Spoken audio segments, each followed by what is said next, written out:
Hi, I'm Vika Miller with Thriving Life, and as you can see, I'm getting ready to go hiking out in the Columbia River Gorge on this beautiful sunny afternoon. But before I go, I wanted to get you the next video in our Amazing Relationships series to let you know about what you can do to help stay more present when a broken toe gets stimulated and this old pain from the past comes up in this really difficult to manage way. One of the things that I think it's really essential to understand is that when we're experiencing pain that's more than we can hold, we have a tendency to disconnect from that. And we do that in a number of ways. We distract ourselves, we make up a story about what's happening, we project the blame onto other people. There's a variety of things we do, but the bottom line is we don't actually feel what's happening to us. And it's essential for us to increase our capacity to feel uncomfortable emotions so that we can hold on to our capacity for presence and authentic choice, regardless of the circumstances inside or around us. One of the most important and powerful tools that I've discovered that has supported me and my clients in developing this capacity starts with identifying what it is that we're needing. Very often, what is really going on is that we have a need for belonging, a need to be gotten and cherished, to matter, to be valued. Often it's a need for consideration.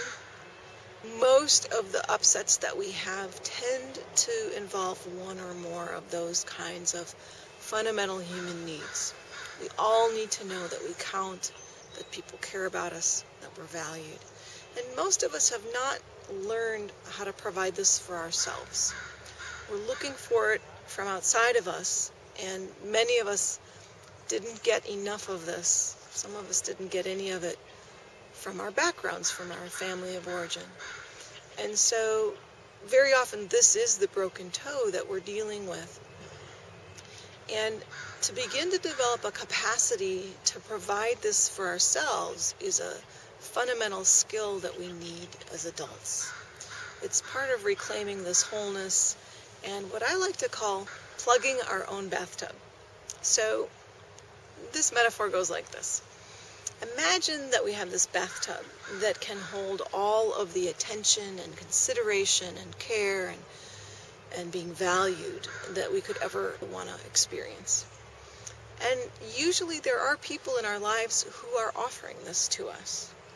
But unless we plug the hole in the bottom of the bathtub, all of the love and care and attention that others give us will come in, but it will run right out the bottom of the bathtub. So we have to plug that hole in the bottom of the bathtub ourselves. And this is what it means to be the primary source for our own sense of mattering, being considered, and being valued. We have to cultivate this and develop this for ourselves. Otherwise, however much other people care about us, it just doesn't land and it doesn't last. It doesn't actually make a difference for us. So the primary way that we do this is by imagining what it would feel like to be completely gotten and cherished, let's say, if that's the thing that we're longing for. If my main unmet need is to be valued and to matter, to experience what it feels like in my body when I am feeling completely seen and gotten and celebrated. Now, I might have an experience in the past of someone who loved me in this way that I can remember, or maybe I've seen movies that have stimulated that sense in me, or maybe I can just imagine what I would like it to feel like. All of those will work. One of the things that we've discovered from interpersonal neurobiology is that the brain can't tell the difference between something we're remembering that actually happened in the past, something that's happening right now in the present, or something that we're just making up and imagining and telling ourselves. Quantum physics has verified this. For those of you who are into the law of attraction and The Secret, you'll find that this is really very true. When we fill ourselves with the energy, the felt sense of what it's like to experience something, it actually nourishes us. And so this is how we can provide our most important needs for ourselves to a base level so that we don't have to go into our relationships starving for this kind of need to be met by other people. What's amazing about this is it creates a beautiful room for other people to be as they are, and it puts us in a position to be satisfied and fulfilled regardless of external circumstances. So once you've identified what the unmet need is that's beneath your broken toe, practice filling yourself up with what it would feel like, what it would feel like in your body, what your emotions would be, if that need were fully and completely met. Now, I discovered this by accident about 8 years ago in my kitchen. I was standing there feeling extremely lonely and worthless. I wasn't in a relationship. I wasn't feeling like anyone really got the heart of me. And I was just really feeling lonely to be seen and appreciated as a woman. And it just came to me that I could maybe imagine what it would feel like. And so I tried it, and within a few minutes, I was no longer feeling tortured by this sense of loneliness. I felt filled up. And so this is what it really means, I think, to love ourselves, that we turn our attention and care towards ourselves, and we do provide ourselves with this fundamental need for whatever it might be. It might be belonging, it might be consideration, it might be celebration. So look for yourself. What is it that you're most longing to receive from other people? And provide it for yourself through this exercise, filling yourself with the felt sense of what it would be like to experience that. And as I said earlier, if you don't feel like you've ever had it from anywhere, make up what you would like it to feel like and fill yourself with that experience. Now, there's another part of this that's very important, and it actually comes before the filling ourselves up with a met need, if possible. And I mention it second because sometimes it's too hard to do.